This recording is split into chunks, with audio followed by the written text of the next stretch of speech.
అద్వితీయ కుమారుడుగా పుట్టిన వాడి యందు విశ్వాసముంచు ప్రతి వాడును నశింపక నిత్య జీవము పొందినట్లు ఆయనను అనుగ్రహించెను అని వాక్యం సెలవిస్తా ఉంది. అయ్యా, దేవుడు లోకమును ఎందుకు ప్రేమించాడు, అసలు దేనిని ప్రేమించాడు అని ఒకసారి మనం ఆలోచన చేస్తే, దేవుడు ఈ లోకంలో ఉన్న దేనిని ప్రేమించాడు? ఆస్తిని ప్రేమించాడా? అంతస్తుని ప్రేమించాడా? అందాన్ని ప్రేమించాడా? అధికారాన్ని ప్రేమించాడా? పదవులను ప్రేమించాడా? లేకుంటే ఈ లోకంలో ఉన్న దేనినైనా ప్రేమించాడనంటే ఈ లోకంలో ఉన్నటువంటి దేనిని ప్రేమించలేదు, గాని కేవలము మనుష్యులను మాత్రమే ఆయన ప్రేమించాడు. హల్లెలూయా. ఎందుకయ్యా ఆయన మనల్ని ప్రేమించాడు అని అంటే, మనుషులందరూ కూడా దేవుని యొక్క పోలికలో చేయబడ్డారు గనుక. ఎందుకు అలా చేయబడ్డారు అని అంటే, ఈ లోకంలో మరి ఎన్నో దేవుళ్ళు దేవతలని చెప్పబడినటువంటి వారు అనేకులు ఉన్నారు, కానీ నేనైతే చాలా ధైర్యంగా నేను మీతో ఒక మాట చెప్పాలని చెప్పి ఇష్టపడతా ఉన్నాను. ఎందుచేతనంటే, చనిపోయి తిరిగి లేచిన అనుభవం ఎవరికైనా ఉందా అని అంటే ఏ ఒక్కరికి కూడా లేదు.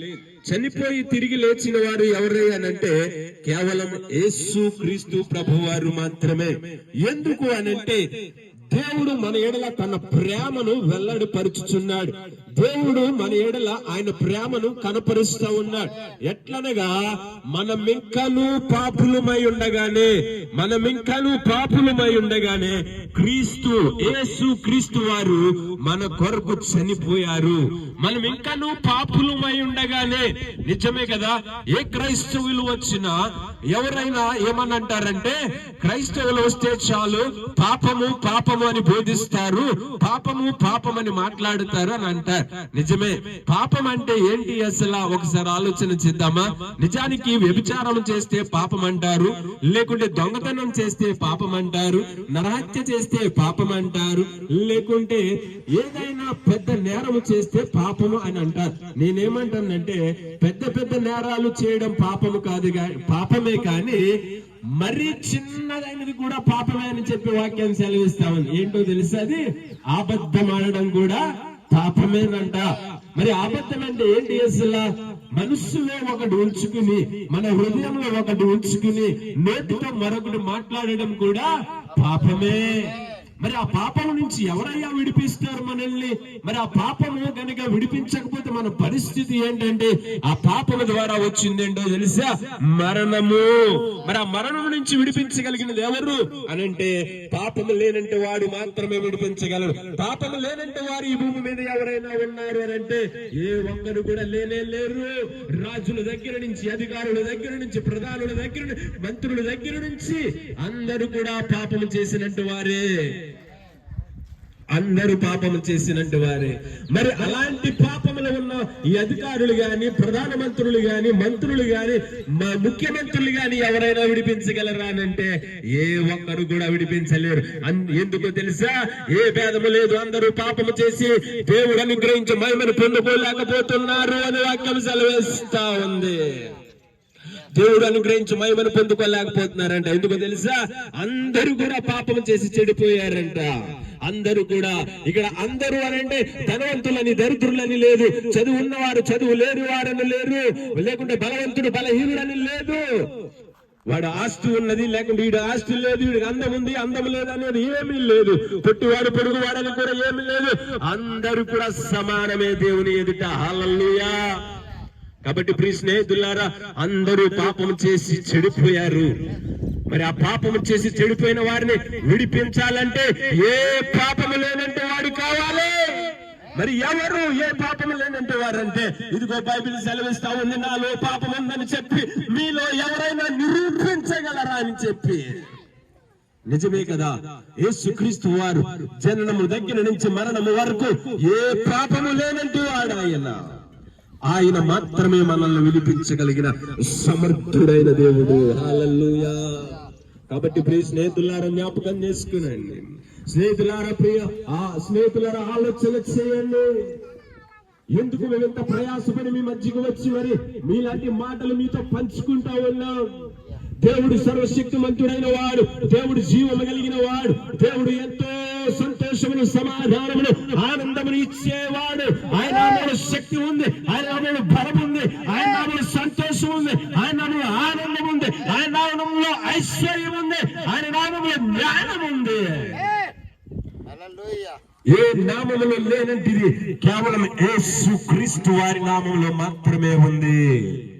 ప్రియా స్నేహిత, ఆలోచన చేయగలవా? వాటన్నిటికంటే ముఖ్యంగా మనము పాపులమై ఉండగానే క్రీస్తు మన కొరకు చనిపోయారంట. ఎందుకో తెలుసా? ఆయన రాజ్యములో మనల్ని చేర్చుకోవడానికి, మన పాపముల నిమిత్తం ఆయన ఏమైపోయాడో తెలుసా? కలువరి శిలువలో మరణించారు. మన కొరకు దేవుడై ఉండి మన కొరకు మానవ స్వభావంతో ఈ లోకానికి వచ్చారు. మన పాపముల నిమిత్తం ఆయన చనిపోయారు. చనిపోయి తిరిగి మరలా లేచారు, పునరుద్ధానుడయ్యాడు.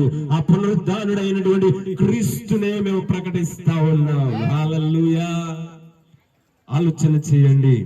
దేవుడు ఎంతో మంచి దేవుడు. ఈ లోకాన్ని ప్రేమిస్తా ఉన్నాడు. ఆయన లోకంలో ఏముందో తెలుసా? మనుషులైనటువంటి మనల్ని మాత్రమే ఆయన ప్రేమిస్తా ఉన్నాడు. కాబట్టి ప్రియ స్నేహిత, అక్కలారా ఆలోచన చేయండి, అమ్మలారా ఆలోచన చేయండి. మీకున్నటువంటి ఎలాంటి పరిస్థితులనైనా మార్చగలిగిన దేవుడు ఆయన.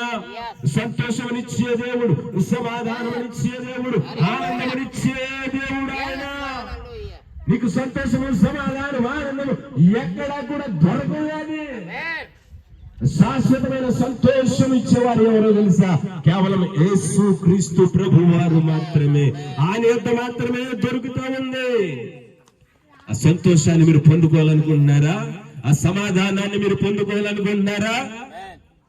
యేసుక్రీస్తు ప్రభువుని మీ సొంత రక్షకుడిగా అంగీకరించండి, చాలు, పని అయిపోద్ది. హల్లెలూయా. కాబట్టి ప్రియ స్నేహిత, ఆలోచన చేయండి. దేవుడు ఎంతో మంచి దేవుడు. మనల్ని అందరినీ ఆయన ప్రేమిస్తా ఉన్నాడు. ఈ లోకంలో ఏదో ఒకటి ఆశించి ప్రేమించేవారు ఉన్నారు. ఏది ఆశించకుండా ప్రేమించేవారు ఎవరయ్యా అంటే కేవలం యేసుక్రీస్తు ప్రభు వారు మాత్రమే. హల్లెలూయా. కాబట్టి ఆ ప్రేమను మీరు పొందుకోవాలని చెప్పి ఇష్టపడతా ఉన్నారా? మీరున్న చోట తల ఉంచినట్లయితే మీ కొరకు భారం కలిగి మేము ప్రార్థిస్తాం. అంతేకాదు గాని ఇదిగో మీకు దగ్గరలోనే మీ కంటి ఎదురుగానే కనిపిస్తూ ఉంది యేసుక్రీస్తు వారి ప్రార్థనా మందిరం. వెళ్ళండి, మందిరంలో కూర్చునండి. చక్కటి మాటలు మీ సేవకులు బోధిస్తారు. చక్కటి మీ కుటుంబాలను కట్టుకునేవి, మీ జీవితాలను కట్టుకునేవి, మీ కుటుంబాలను బాగు చేసుకునేవి, మీ పరిస్థితులను బాగు చేసుకునేవి అనేకమైన అమూల్యమైన మాటలు మీతో పంచుకుంటారు. వెళ్ళండి, దేవుని మాటలు వినండి. అనేకులకు దీవెనకరంగా, ఆశీర్వాదకరంగా ఉండండి. మీ చేతి పనులు దీవిస్తాడు, మీ కుటుంబాలను దీవిస్తాడు. మీకున్నటువంటి ఆర్థిక సమస్యలు, ఇబ్బందులు, అనారోగ్య సమస్యలన్నింటినీ కూడా ఆయన విడిపించగలిగిన సమర్థుడు. గనుక ప్రియ స్నేహిత, ఆలోచన చేయండి. మీరున్న స్థలంలోనే గనుక మీరు ఇష్టపడి మీరు కళ్ళు మూసుకున్నట్లయితే మీ కొరకు చిన్న ప్రార్థన చేసి మేమైతే ముందుకు వెళ్తాం. పరిశుద్ధుడు, ప్రేమ కలిగిన దేవా, సర్వశక్తిమంతుడైన వాడా, నీ నామమునికి వందనాలు చెల్లిస్తా ఉన్నాం ప్రభువా. అయ్యా, ఇదిగో అనేక ప్రాంతాల్లో నువ్వు మమ్మల్ని వాడుకున్నావు అయ్యా, అందుని బట్టి నీకు వందనాలు ప్రభువా. చివరిగా నాయన ఈ బుర్రంపేట గ్రామంలో నాయన నీ స్వార్థను ప్రకటిస్తూ ఉండగా నీ ఆత్మను బలముగా తెప్పండి అయ్యా. అనేక గృహాలలో నీ రక్షణ అనుభవమును కలుగ చేయండి, అద్భుతములు చేయండి. నీ సేవకులు పడుతున్న ప్రయాస ఏ మాత్రము వ్యర్థము కాకున్నట్లు ప్రభువా ద్వారములు తెరచి ఈ బలమైన కార్యములను జరిగించమని ప్రార్థిస్తా ఉన్నాను అయ్యా.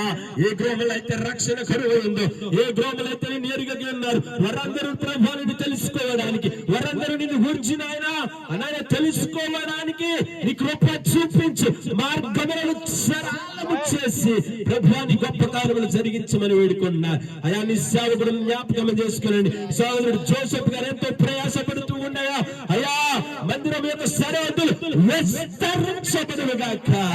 తండ్రి నీకు వందనాలు అయ్యా. విడిచున్నటువంటి ప్రతి ఒక్కరిని దీవించు నాయన. అందరూ హృదయంలో కదిలింపచ్చే నీ పరిశుద్ధాత్మ కార్యములు జరిగించండి ప్రభు. ప్రకటించిన మా పని చేయండి, నీ పని ప్రభువా, నీ పని చేయండి ప్రభువా, నీ కార్యములు జరిగించండి ప్రభు. నందు ప్రయాస ఏ మాత్రము వ్యర్థము కాదు అని నీ యందు విశ్వాసం ఉంచి, నీ యందు నమ్మిక ఉంచి ప్రభువా ఈ ప్రాంతంలో స్వార్థను ప్రకటిస్తూ ఉన్నావు. ద్వారములను తెరవండి, అనేకులు రక్షించబడుటకు నీవు సహాయము చేయండి. నీ పరిశుద్ధాత్మ కార్యములు జరిగించండి. ఇక్కడ వింటున్నటువంటి వారందరిని దీవించు ప్రభా. ఈ గ్రామంలో ఉన్న వారందరిని ఆశీర్వదించయా. నీ కృప చూపించమని సమస్త మహిమ ఘనత ప్రభావానికే చెల్లిస్తూ అన్నిటికంటే ముఖ్యంగా రక్షణ అనుభవంలోనికి నడిపించమని యేసు క్రీస్తు వారి నామంలో ప్రార్థించి అడిగి వేడుకొనిచున్నాము తండ్రి. ఆమేన్, ఆమేన్, ఆమేన్.